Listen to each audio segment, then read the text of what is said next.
అందరు కలిసి ఒక ఫోటో తీరు ఫ్యామిలీ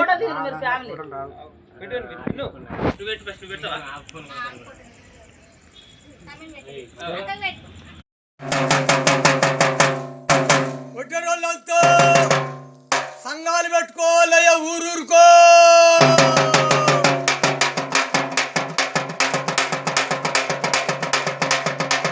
మా బాపు ఉండంగా మంచిగా వచ్చింది, మా తాత ఉండంగా మంచిగా వచ్చింది, ఇప్పుడు మంచిగా వస్తలేదు. నేను రాజకీయాలు మాట్లాడేందుకు రాలేదు. బాపుకు యూరియా ఇచ్చింది నరేంద్ర మోడీ, రేవంత్ అన్నకు యూరియా ఇస్తుంది నరేంద్ర మోడీ. ఈ దేశంలో యూరియా ఇచ్చేది భారత ప్రభుత్వం, నరేంద్ర మోడీ గారి పార్టీ తప్పితే ఇంకొకటి కాదు. మీరు యూరియా ఇస్తే మేము ఓట్లు ఎత్తాం, మేము ఓట్ల కోసం జనం దగ్గరికి రాం. జనం మంచిగా ఉండాలని కోరుకునేటోళ్ళం. అందుకని వాళ్ళు వచ్చి ధర్నాలు కూర్చుంటాం, వీళ్ళు వచ్చి ధర్నాలు కూర్చుంటాం అంటే దయచేసి ఆగం కాకుండ్రి. కొంచెం ఇబ్బంది జరుగుతున్న మాట వాస్తవం. పాకిస్తాన్ తోటి ఆపరేషన్ సింధూర్ అనే యుద్దం వల్ల చైనా నుంచి రావాల్సినటువంటి 50,000 మెట్రిక్ టన్నుల యూరియా కొంత ఆలస్యమైనటువంటి మాట నిజం.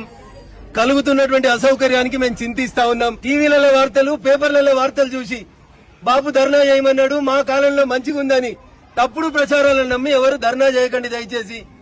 ఈరోజు అంతర్జాతీయంగా అనేక రకాల యూరియా ఇంపోర్టులో ఇబ్బందులున్నాయి. దేశ